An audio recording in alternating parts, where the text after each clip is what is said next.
In the last video featuring a fantastic book, The Secret Life of Musical Notation, I mentioned that between about 1920 and 1950, roughly speaking, many performers started using much less rubato than the older masters. Today, when musicians revive these practices, they often believe that they were lost because the players back then simply didn't know any better and forgot how to play expressively. But here's something that has puzzled me. I studied with Eliseo Versaladze, one of the most amazing pianists I have ever met and one of the most conservative as well.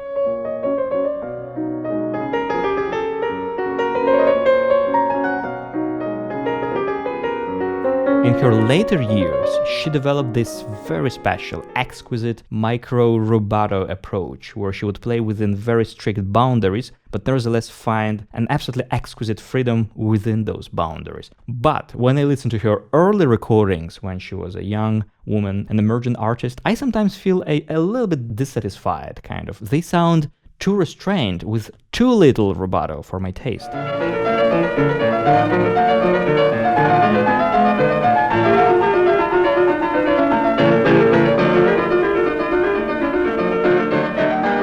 And yet, the greatest older musicians of that time, including Heinrich Neuhaus, for example, admired her playing deeply.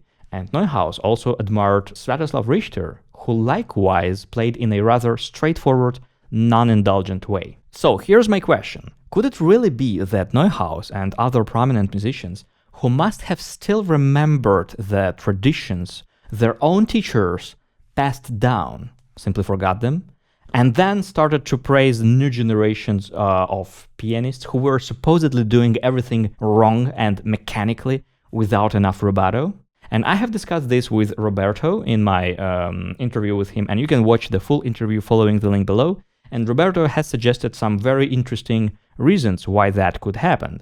And I have a theory on my own, and I would like to share it with you today. But first, let's look at some facts. So here's what prominent musicians actually said about young Versaladze, what I could find. For example, Yakov Flier said, "Eliseo plays with much more freedom, confidence, ease, and a real artistic taste."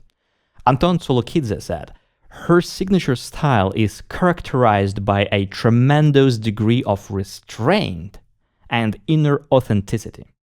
And Yakov Zak said a hilarious thing, "Eliseo Versaladze plays Chopin without any artificiality, pretentiousness, or overindulgent melodrama." So probably he was really triggered by players who played with melodrama. In other words, they praised her simplicity, taste, and absence of mannerism. And I think this is important. Now, the next piece of a puzzle is a nuclear power of rubato, which I would like to discuss with you. Because rubato almost always makes you sound more personal and subjective. And that's not automatically a good thing, as many people believe. Because, let's be honest, a lot of people are way less interesting and much more annoying than they think they are. So, rubato has the power to completely transform the meaning of a piece. Take the fourth ballade. The first theme has the potential to express an existential solitude and infinite pain, and actually very, very hard to play it.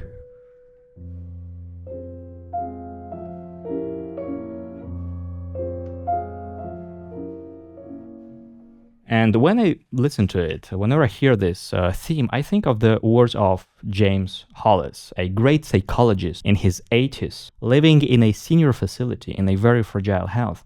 And he faces the reality that his life is nearing its end, basically. And once he said in an interview to Huberman, he said something like, "Life is essentially suffering, and then you die. So have a good day." And he said it so plainly, without complaint, with acceptance. So for me, that theme in the ballad is the first honest realization that life isn't supposed to be easy or happy. It's full of pain and loneliness. And unlike in the Polonaise fantasy, where Chopin ends with a cathartic, almost spiritual defiance of death, the ballad, it ends actually very tragically. And this motive, it reminds me actually an amplified cross motif from Bach, which some researchers link to the crucifixes, the death of Christ on the cross. So this ballad, in my opinion, it's not a sentimental tearjerker. But if I play this piece with a kind of wrong type of rubato,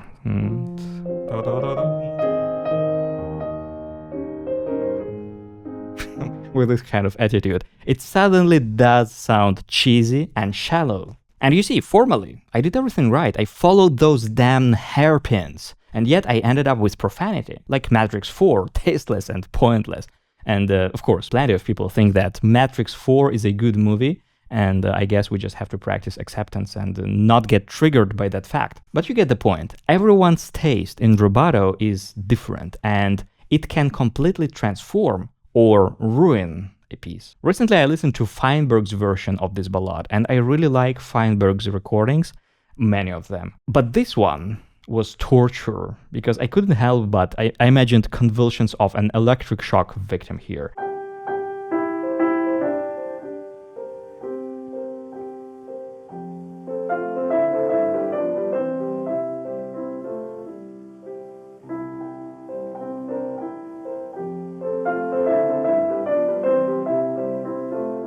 Actually, in the fantastic Ben Lode's video, they compare how Rachmaninoff and Paderewski played the same passage from the Chopin's Nocturne, almost identically.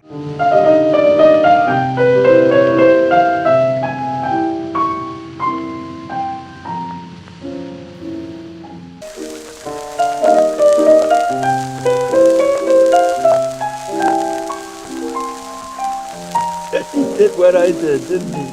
And they were like, see, they play the same way. That's proof it's correct. Isn't that great? And my personal reaction was, oh, so they really play the same.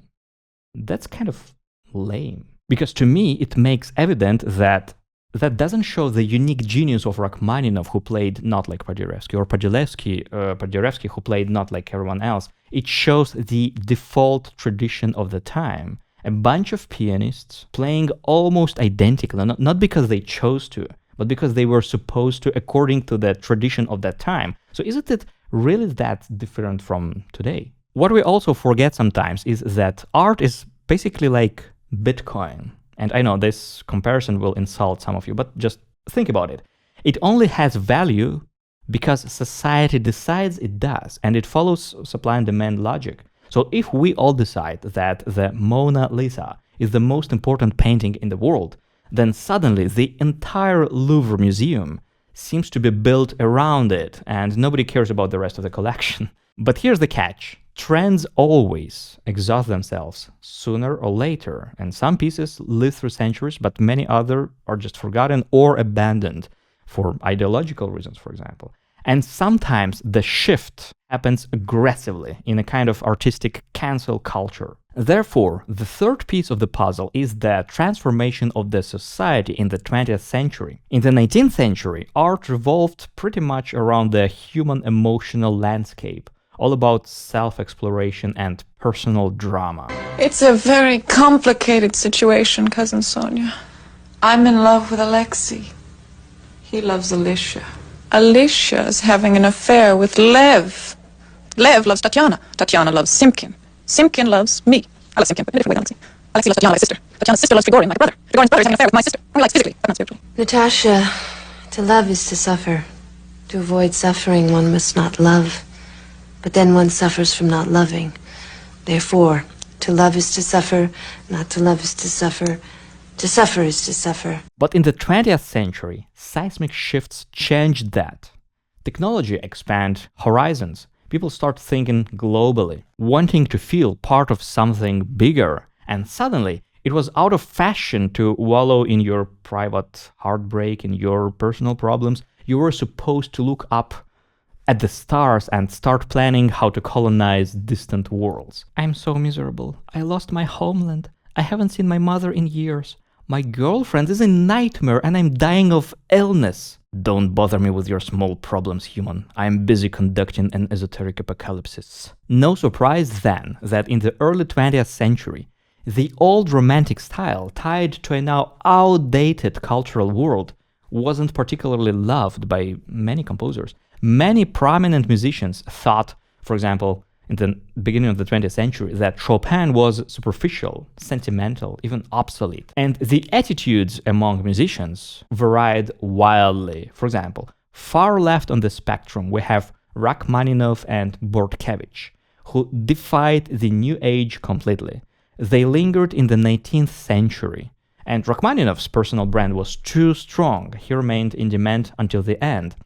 But Bortkiewicz wasn't so lucky. He died in poverty.